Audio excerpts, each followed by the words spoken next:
Hey guys, welcome back to the channel.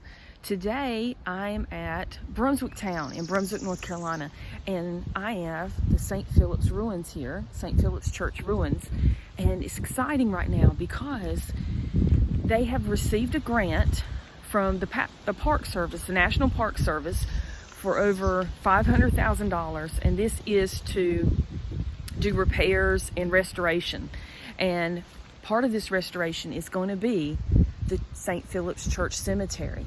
And they've already used ground penetrating radar, and they've discovered that they originally knew that there was 12 graves inside here, inside the church, buried near the altar. They've discovered at least 10 more than that. I spoke to the director here, Mr. Jim. He's very kind to talk with me, and he told me so much information, and it's so exciting, and I'm happy for it. And they're gonna do total, let me flip this around. They're gonna do restoration on all this, and see, they have the tape up, so they're gonna repair all these graves. They're gonna fix the ledgers that are broken. That's the top, see how that's broken over there. They're working all of this. All of this is going to get fixed. See, and they've got it numbered and everything. A lot of work is going to go into this, and it took them 2 years to get this grant money, which that's not unexpected. I don't think. I think that's probably pretty typical for that. But this is nice. Now out here today is a Women's of Brunswick history event, and this is going to be about 250th anniversary, so very exciting time. It is. This was the altar, so it was at this end that were the 12, but now there's even more. There's even more here now. Oh, come here, Vicky. So when they did some of the repairs, this is new, obviously, this cement, they try to make it look, see, like North Carolina, South Carolina, because of the Moors. Do you see it? Look at that. Yeah, South Carolina. And there's graffiti right here. Do you see this? Where people scratched in their name. There's one that's scratched in. It's got 1800 and something. I'm not exactly sure where it's at. And it is if you look up the name, it's like F.M. something Dick, and that guy is the great grandson of the guy who built this church. I'm not sure where that graffiti's at. You know, there's there, and there's graffiti there. There's some in here. There's bullet holes. See? Yeah.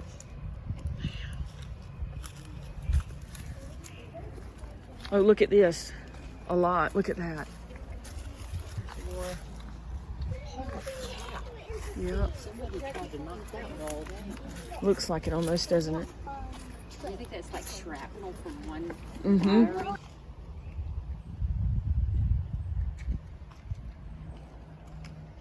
73.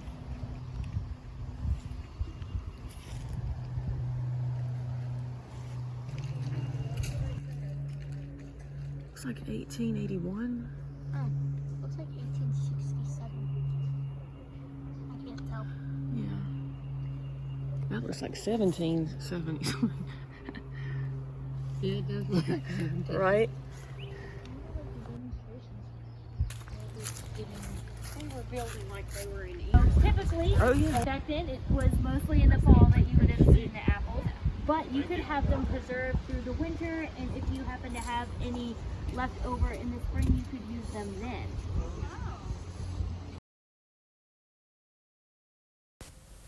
So what this event was a 250th event. This was about women of Brunswick, and this is at Brunswick Town Historic Site, and it was a living history demonstration that we attended, and it focused on the women who worked and lived at the port of Brunswick. So it was a lot of fun. They had some really great people involved that were reenacting things about how life was there, how it was to try and have a garden, what they called a kitchen garden. It was about growing things like peppermint and just herbs and things, and then those things could be used with the apothecary and medicinal purposes and to stop bleeding and things like that. And there was a leather worker, and he taught how to, how they made the leather and all of these things that was common practice for those times in the 1700s. Now, if you haven't been to the Brunswick Town was founded 1726, and it was very important. It was a busy town, and at the time, in its heyday, I would say, it probably had about 250 to close to 300 people. And the port was located right on the Cape Fear River, so it was very valuable to the British. And they exported things like tar and pitch and turpentine for ships, for building of ships. And they also brought things in, such as fabric and furniture. And in 1748, the Spanish privateers, they raided the town, and they were actually defeated by a man named Captain William Dry III. And he drove them out. So that's part of the history of it. Now, you've heard of the Boston Tea Party, and we all studied that in school, and we learned that that's where, the Boston people, they had dressed up like Indians, and they went on the ship, and they threw out the tea into the port. And that was in defiance of the Stamp Act. Well, guess what? Brunswick Town did it first. Okay, they did it first. That's fact. So we don't get the credit for it, but we did it first. But anyway, Brunswick Town's a wonderful place to visit, and it's a lot of fun. We had a good time. There's a whole list of things that they're going to do this year. Look for it on their website. A lot of events, all of it free. It's a wonderful thing to attend and support your National Park Service. Okay, guys, thank you for watching the video. Please like, share, subscribe if you haven't. I appreciate it. And I'm going to leave you with my friend Vicky, who's locked up in the pillory because she has committed some terrible crime. Let's find out what poor Vicky has done. But I mean, it's possible. I'm not a fan of George III. You're not a fan? I'm a little early for the revolution. Oh, but I'm already thinking revolution. I'm going to let my friend out. I'm going to be an accomplice. I'm going to let my friend out. All right. Run, friend, run. Now,